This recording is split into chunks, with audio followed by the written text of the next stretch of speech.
नमस्कार, आप सभी का मैं फिर से स्वागत करता हूँ आज जन्माष्टमी के दिन एक कोशिश हमारे साथ में। तो सबसे पहले तो मैं आप लोगों से कहूँगा हैप्पी जन्माष्टमी, जय श्री कृष्ण। आप लोगों के जीवन में कृष्ण भगवान हमेशा ही खुशी बनाए रखें, इसी आशा के साथ आज का टॉपिक जो कि बहुत से स्टूडेंट्स ने मेरे रिक्वेस्ट की थी, खासकर आदित्य पांडे एक स्टूडेंट हैं जिन्होंने लगातार मुझे मैसेज किया था कि सर जल्दी से मिड पॉइंट थ्योरम स्टार्ट कर दीजिए, एग्जाम्स आने वाले हैं। तो बेटा मैंने आपसे जैसा मैंने कि आपको व्हाट्सएप पे वादा किया था, मैं लाऊंगा ये वीडियो जितनी जल्दी हो सके उतनी जल्दी लाऊंगा। तो आज जन्माष्टमी के दिन नया टॉपिक स्टार्ट करते हैं, मिड पॉइंट थ्योरम। आज इस वीडियो में मैं केवल आप लोगों से थ्योरम डिस्कस करूंगा, फिर नेक्स्ट 2 वीडियोज़ जो होंगे जो लगातार आएंगे डे बाई डे, उसमें मैं आपको कुछ इंपॉर्टेंट क्वेश्चन जो आपके एमएल अग्रवाल में एक ही एक्सरसाइज दे रखे हैं उसी से रिलेटेड कुछ इंपॉर्टेंट क्वेश्चन जो कि एग्जाम में आने के चांसेस ज़्यादा रहते हैं, उस टाइप के क्वेश्चन डिस्कस करूँगा। तो चलिए स्टार्ट करते हैं mid point theorem. Mid point theorem होती क्या है आखिर मिड पॉइंट थ्योरम, सबसे पहले ये जानने की कोशिश करते हैं। मिड पॉइंट थ्योरम कहता है the line segment joining the mid points of 2 sides of a triangle is parallel to the third side and it is also half of the third side. अब इतना बड़ा स्टेटमेंट, इसका मतलब क्या है?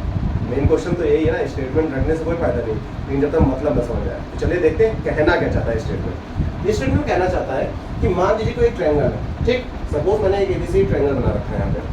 अब कह रहा है यहाँ पे इसके कोई 2 मिड पॉइंट ले लेते हैं, तो मेरे पास डी और ई जो है वो कंटिन्यूसली ए बी का मिड पॉइंट है और ए सी का मिड पॉइंट ई है, ठीक है। तो गिवन में मेरा क्या हो गया कि डी और E are the mid points of A B and A C respectively. ये पॉइंट हमारे दे रखे हैं क्वेश्चन में, प्रूविंग कर रहे हैं हम लोग, इसलिए हमको गिवन टू प्रूव और सोल्यूशन इसे दिखाना पड़ेगा। तो चलिए अब आगे देखते हैं करना क्या होगा। इसमें कह रहा है कि जब अगर ऐसा कोई ट्रायंगल आपको मिले जिसके इसकी 2 साइड्स के मिड पॉइंट्स आपको मिल रहे हो, तो आगे क्या होता है, इस parallel to the third side, मतलब अगर मैं यहाँ पर एक लाइन ज्वाइन कर दूँ कुछ इस तरीके से, तो ये कह रहा है कि ये डी जो होगा वो पैरेलल होगा किसके, बीसी के।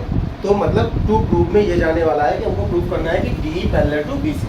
वही चीज मैंने यहाँ पर लिखा हुआ है कि D parallel to BC we have to prove. Okay, next अब आगे क्या कह रहा है, it is also half of the third side, मतलब जो डी जो होगा वो हाफ होगा किसका, बीसी का। सपोज अगर बीसी की लेंथ 10 दे रखी है तो मेरा डी कितना हो जाएगा, 10/2, इट मींस 5 सेंटीमीटर। ओके, तो चलिए स्टार्ट करते हैं इसका किस तरह से प्रूविंग किया जा सकता है। तो डायग्राम आपको इतना क्लियर हो गया होगा, जो दे रखा उसी को लेकर मैंने डायग्राम बनाया। अब क्योंकि मुझे प्रूव करना है तो यहाँ पर मुझे कंस्ट्रक्शन अपनी तरफ से करना पड़ेगा। वो कंस्ट्रक्शन क्या होगा, मैं करूँगा यहाँ से मैंने एक लाइन ड्रॉ करूँगा मैं, जो कि पैरेलल होगी किसके, ए बी के पैरेलल। देखिए मैं ड्रॉ कर रहा हूँ यहाँ पे ए बी के पैरेलल। अब मैं इस डी को आगे एक्सटेंड करूँगा कुछ इस तरीके से। जब मैं इसको एक्सटेंड करूँगा तो यहाँ पर मुझे कटिंग पॉइंट मिल जाएगा, इंटरसेक्टिंग पॉइंट मिल जाएगा, जिससे मैं कहूँगा एफ, और ये पॉइंट मेरा हो गया एफ। इतना क्लियर है? तो मेरे कंस्ट्रक्शन में जो जाएगा,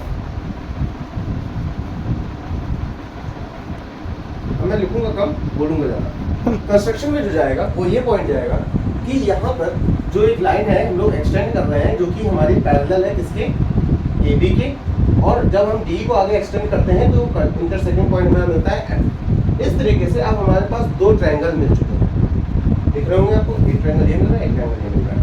तो अब मैं प्रूविंग में जाऊँगा, अगर मैं प्रूविंग में जाऊँगा तो मैं करूँगा in triangle A D E and in triangle C E F, इन दोनों को हम लोग कॉन्ग्रुएंट प्रूव करने जा रहे हैं। अभी ऐसा क्यों कर रहे हैं वो आपको जब कॉन्ग्रुएंट में प्रूव करूंगा तो समझ में आ जाएगा। पहले आप देखते रहिए कॉन्ग्रुएंट कैसे हो रहा है। कुछ चीज़ें हैं जो आपको समझ में आ गई होंगी कि डायरेक्टली आप बता रहे होंगे कि मन में आ गए होंगे कि कैसे कॉन्ग्रुएंट हो सकता है। मैं आपको हिंट कर दे रहा हूँ। एक चीज़ अगर मैं यहाँ पर कहता हूँ कि सपोज मेरा ये एंगल है 1 और ये एंगल है 2, इसको मैं कहता हूँ एंगल 3 और इसको मैं कहता हूँ एंगल 4। अब बहुत लोगों के दिमाग में दौड़ गया होगा कि सर 2 चीज़ें तो सामने सामने हमको दिख रही हैं, क्योंकि मैंने कहा ये पैरेलल है इसके। तो जब भी मैंने आप लोगों को बताया कि पैरेलल का, जब भी मैंने कॉन्सेप्ट बताया था, मैंने कहा था कहीं ना कहीं जेड जरूर फॉर्म हो रहा होगा। तो चलिए चेक करते हैं क्या यहाँ पर जेड फॉर्म हो रहा है। अगर ये पैरेलल है, इस फॉर्म में जा रहा है, ऐसे चल रहा है, तो चलिए देखते हैं क्या होता है। ये गया होगा इस तरीके से, ये देखिए ये तो कहीं ना कहीं अंदर का एंगल मिल रहा है कि नहीं मिल रहा है। ये angle 1 is equal to angle 2, angle 1 is equal to angle 2। कौन सी प्रॉपर्टी से होगा, अल्टरनेट इंटीरियर एंगल। तो यहाँ पर हम प्रॉपर्टी मेंशन कर देंगे अल्टरनेट इंटीरियर एंगल। नेक्स्ट अब हम देखते हैं यहाँ पर ये एंगल 3 एंगल 4 के इक्वल हो रहा है। कैसे? Vertically opposite angle. Angle 3 is equal to angle 4 by the property of vertically opposite angle. तो अब हमारे पास दो एंगल आपस में इक्वल प्रूव हो चुके हैं। थर्ड चीज क्वेश्चन में आपको खुद ही हिंट कर रखा था कि ई जो है वो मिड पॉइंट है किसका? AC का। तो अगर ई AC का मिड पॉइंट है तो कहीं ना कहीं मेरी ये AE वाली जो साइड है वो EC साइड के इक्वल होगी कि नहीं? होगा कि नहीं होगा? तो थर्ड चीज हमको मिल गई यहाँ पर AE is equal to EC as E is the mid point of AC।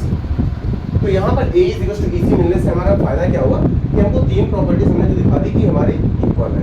तो इसकी वजह से हमारा ट्रायंगल कौन सा कॉन्ग्रुएंट हो गया? ट्रायंगल ADE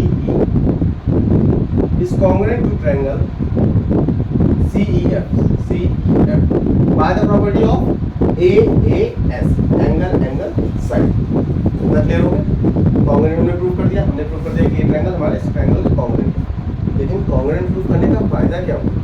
कॉन्ग्रुएंट प्रूव करने का फायदा ये हुआ कि यहाँ से हम कुछ चीजें कह सकते हैं कि ये आपस में भी इक्वल होंगी। आप लोगों ने पढ़ा होगा CBCT। तो अब देखते हैं यहाँ पर क्या हो सकता है। अगर मैंने कहा ये कॉन्ग्रुएंट है तो कहीं ना कहीं अब मेरा AD जो होगा किसके इक्वल हो जाएगा? CF। AD is equal to CF। corresponding sides of a congruent triangle AD is equals to CF। अब AD is equals to CF होने से क्या हो सकता है? हमको यहाँ दिख रहा है कि D जो है मिड पॉइंट है किसका? AB का। D है मिड पॉइंट AB का, तो कहीं ना कहीं AD जो है वो BD के इक्वल है। तो अगर मैं यहाँ कह दूँ कि BD, अगर मैं AD की जगह लिख दूँ BD और CF अपनी जगह है तो कोई दिक्कत? मैं फिर से इस पॉइंट को क्लियर कर रहा हूँ। देखिए मैंने कहा AD is equal to CF because हमने ये प्रूव कर दिया कि कॉन्ग्रुएंट है। कॉन्ग्रुएंट है, कोरस्पोंडिंग साइड्स हो गई कॉन्ग्रुएंट ट्रायंगल की। अब मैं ये कह रहा हूँ कि AD को मैं रिप्लेस कर रहा हूँ BD से। क्यों? क्योंकि यहाँ पर D इसका मिड पॉइंट है तो AD is equal to BD है। अगर कहीं AD लिखा तो BD से उसको रिप्लेस कर सकते हैं। तो यहाँ मैंने रिप्लेस कर दिया BD से। ठीक, अब देखिए ऐसा क्यों किया हो, उसके पीछे भी रीजन है। ये BD जो है अब कहीं ना कहीं CF के इक्वल हो गया। ठीक है आपको नहीं? ये BD जो है वो CF के इक्वल हो गया। इस पॉइंट को ध्यान रखिएगा। BD जो है वो CF के इक्वल हो चुका है। नेक्स्ट आपने जब मैंने कंस्ट्रक्शन किया था तो मैंने आपसे क्या कहा था कि CF जो मैं आगे एक्सटेंड करा रहा हूँ कहीं ना कहीं वो पैरेलल है AB के। तो अगर AB के पैरेलल है तो अगर मैं BD के पैरेलल CF बोलता हूँ तो क्या मैं गलत हूँ? बिल्कुल मैं गलत नहीं हूँ, वो बिल्कुल सही है क्योंकि BD भी उसके पैरेलल हो जाएगा। तो अगर BD CF के पैरेलल हो गया, अब यहाँ से BD अगर CF के पैरेलल हो गया, आप लोगों ने पढ़ा होगा कि किसी क्वाड्रिलेटरल में अगर कोई एक पेयर इक्वल और पैरेलल मिलने लगे तो कहीं ना कहीं वो पैरेललोग्राम बन जाता है। तो इसका मतलब ये जो पूरा मेरा आपको दिख रहा है ये क्या बन गया? पैरेललोग्राम। BCEBCFD एक पैरेललोग्राम बन गया। अगर ये पैरेललोग्राम बन गया है तो जैसे कि आप सभी को पता है कि पैरेललोग्राम में अपोजिट साइड से are parallel to each other. तो इसमें क्या होगा? D जो होगा वो पैरेलल हो जाएगी BC की, कि नहीं हो जाएगा? बिल्कुल। या फिर उससे पहले आप ऐसे भी बोल सकते हैं कि DF is parallel to BC। अगर DF पैरेलल टू BC है तो कहीं ना कहीं हम ये भी बोल सकते हैं कि D पैरेलल टू BC। तो यही हमको फर्स्ट पार्ट में प्रूव करना था, D पैरेलल टू BC। तो पहला पार्ट हमने प्रूव कर दिया। सेकंड पार्ट में हमें क्या प्रूव करना है वो चेक करते हैं। सेकंड पार्ट में हमें प्रूव करना है कि D जो है वो हाफ हो जाता है किसका? BC का। कैसे? अब देखिए यहाँ पे जो DF है ये DF जो है वो कहीं ना कहीं BC के इक्वल था कि नहीं? क्योंकि पैरेललोग्राम हो गया था DF is equal to BC। और DF जो है वो दो चीज़ों से मिलकर बना है। कौन सी दो चीज़ें आपको दिख रही है डायग्राम में? देखिए D और EF। तो यहाँ मैं लिख देता हूँ D plus EF is equal to BC। अब क्योंकि E इसका मिड पॉइंट है, ठीक, और दूसरी चीज़ आपने अभी कहा ये कॉन्ग्रुएंट हो चुके हैं ट्रायंगल, तो ये और ये आपस में इक्वल होगा कि नहीं होगा? तो D is equal to EF हो जाएगा। तो अगर मैं यहाँ पर क्या करता हूँ D और EF की जगह मैं फिर से D कर दूँ क्योंकि दोनों आपस में इक्वल है, कोई दिक्कत नहीं होगी। 2 टाइम्स ऑफ D हो गया, 2 times of D is equal to BC हो गया। अब D के साथ 2 मल्टीप्लाई में हो जाएगा, डिवाइड हो जाएगा, तो D is equal to half of BC। तो दोनों चीज़ें जो हमें प्रूव करनी थी थ्योरम में वो हमने इसमें प्रूव कर दी। क्लियर है? अब क्वेश्चन ये उठता है कि सर क्या ये थ्योरम आते हैं? हाँ, क्वेश्चन बिल्कुल सही है, थ्योरम ये आते हैं, इंपॉर्टेंट थ्योरम है, इसको जरूर देख लीजिएगा। ये टॉपिक ऐसा है जहाँ से बहुत से क्वेश्चंस बन जाते हैं, तो इस टॉपिक को इग्नोर मत करिएगा। अगर आपको अच्छे नंबर गेन करने हैं तो इस टॉपिक को जरूर आपको कंसीडर करना पड़ेगा, क्योंकि ये टॉपिक इस तरीके का है कि आपको जिता भी सकता है, आपको हरा भी सकता है, तो इसको हल्के में लेने की जरूरत नहीं है। देखते हैं इसमें और क्या हो सकता है, इसमें और कैसे क्वेश्चन आ सकते हैं। इसी जो थ्योरम को यूज़ करते हुए एक क्वेश्चन पूछा जाता है, वो 2 मार्क्स का हो सकता है या फिर 1 मार्क्स का हो सकता है। उसमें ऐसा पूछा जाता है कि वो आपसे कहेगा what will be the length of D if the length of BC is given, how much, suppose 60 centimetres given, so what will be the length of D, just half कर देंगे उसका, कितना हो जाएगा 30 सेंटीमीटर, 60/2 दैट मीन्स 30 सेंटीमीटर। तो इस तरह के क्वेश्चन आपको मिलेंगे एग्जाम में, लेकिन ये 2 मार्क्स का और 1 मार्क्स का ही है। बट कल जो मैं वीडियो आप लोगों के सामने डिस्कस करूंगा उसमें आपको क्वेश्चंस मिलेंगे जो आपके लॉन्ग में या तो आपके जो भी 3 नंबर 4 नंबर के क्वेश्चंस होते हैं उसमें आते हैं। तो वेरी इंपॉर्टेंट क्वेश्चंस रहेंगे, उस वीडियो को स्किप मत करिएगा, जरूर देखिएगा। ये पूरा टॉपिक 3 वीडियोस को कंसीडर करेगा, तो उसको पूरा लेके आप चलिएगा, एक बार क्विक रिव्यू कर लीजिएगा उसका, क्या पता कोई ना कोई क्वेश्चन आपके एग्जाम में फंसे। इसी आशा के साथ कि आप लगातार मेहनत कर रहे हैं और आने वाले एग्जाम में बहुत अच्छे मार्क्स लाने की कोशिश कर रहे हैं। धन्यवाद, जय हिंद, जय भारत।